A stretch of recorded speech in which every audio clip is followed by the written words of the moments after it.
Hi, this is State Senator Tom George. Welcome to my program Current Events, which I'm taping today in Lansing. And as I often do, I like to highlight some of the special historical features related to Michigan and Michigan's past. And today I have with me a very special and interesting guest. It's Mr. Bill Finch. Bill, welcome to my program. Well, thank you very much, Senator, for having me. And Bill, you are the master decorative painter for the state capitol. And you received a certain award recently, which we're going to talk about, but I think first, I just want you to tell us a little bit about your job at the Capitol. Well, my job primarily is to preserve the restoration. It's one thing to restore a building. It's completely a different story when it comes to maintaining, especially such an active building as our state capitol is. And for people at home, they may or may not have seen the Capitol. I work there. The Senate chambers is where the Senate meets, and the Capitol was beautifully restored, what, in the late 80s, early 90s? And yes. You were part of that restoration effort. Yes. And but now your role is in preserving it. And what does that actually encompass? Well, to begin with, we had no resources to go to find out how do you preserve a building such as this that is so active, has so many people in it. It's not a museum. Although some would have liked that, it's not. It's a working building. So how do we come up with a protocol so as to preserve all of the surfaces inside and outside, knowing that we could not impede the function of government, as well as the function of the public's right to be in there. And so we began a program. I say we, Rob Blackshaw and myself, began to establish a program. That was the first part of my work, is to establish this program where we could preserve the surfaces. Part of that had to do with not using cleaning products that would destroy the surface. There's a lot of cleaning products out there that clean very, very quickly. And as a rule of thumb, if they clean quickly, they destroy quickly. So how do we use products that down the road we don't have to remove, and at this time it doesn't deteriorate the surface? Just the act of dusting with a cloth, we found, was taking off some of our protective surfaces on the marbling, which was imitation or faux marble, and the wood graining. So we went to feather dusters to do away with the actual contact and rubbing on it. And that was the early part of our program, to establish a protocol for the chemistry that could and could not be used in there. And the Capitol is, it's very ornate, the interior. We have a lot of decorative paint work and grill work, chandeliers, and your job involves keeping that intact and preserving that. Yes. There's a number of ways that we accomplish that. Of course, we always have our eyes open, I and my apprentice, for any kind of failure of what was used during the restoration. Remember that this was one of the early complete restorations of a state capitol. And there was a lot of lessons learned. I learned something every day. The paints that were selected to be used to restore it, how they interacted with the original paints. We tried to conserve what we could as far as the original artwork. That required a lot of different chemistries and a lot of ingenuity on the part of qualified conservationists.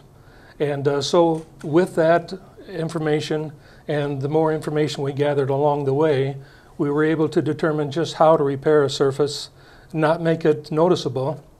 That's one of the downsides to doing a good job of repair. You can't show it off, and it shouldn't be. Is the paint in the Capitol oil-based, or is it water-based? Thank you for asking that, because originally the ceilings themselves were done in what is called a distemper paint. Now the chemistry for making that, and it was mixed up on the job. Because of the different surfaces it would have to go onto, different strengths of different part of that chemistry had to be added.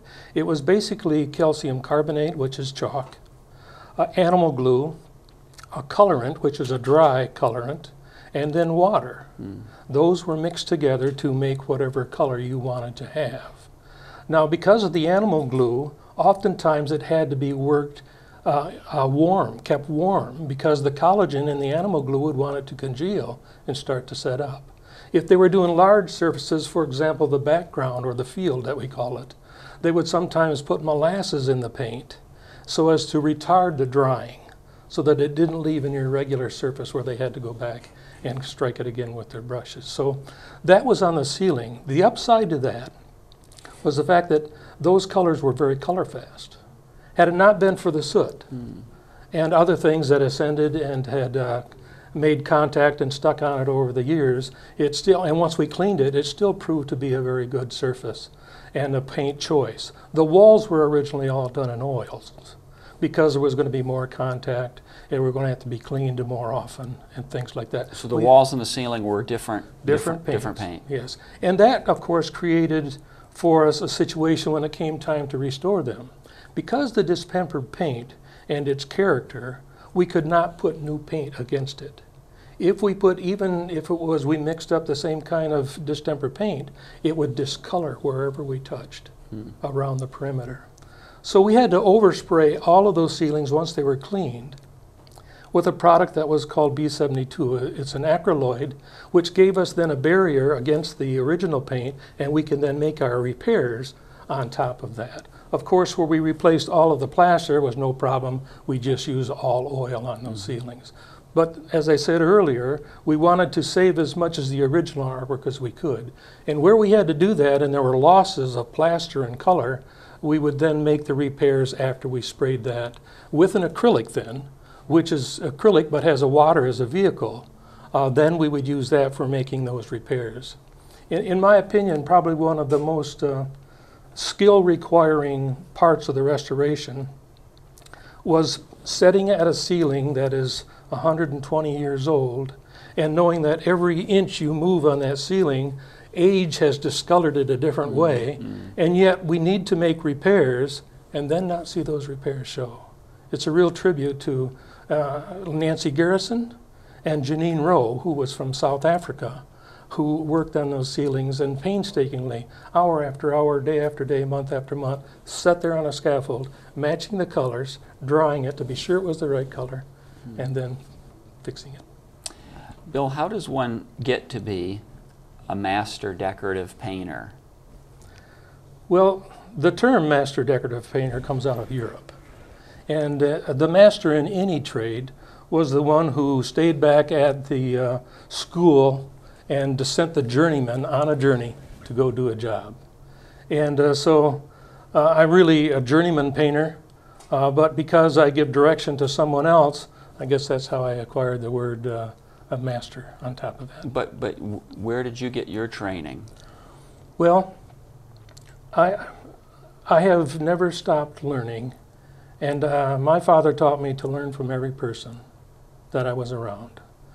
And I've not had any formal training as far as going to a school, although I've got a high school degree and diploma.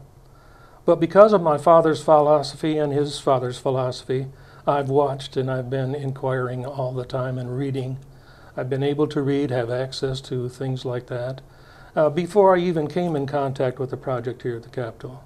But once I did, John Canning, who was the primary contractor at that time, a decorative paint contractor who got his credentials from the London Guilds in England, the United Kingdom, who was originally from Glasgow, Scotland. He taught me a few things too that were particularly indigenous to the building, such as the wood graining.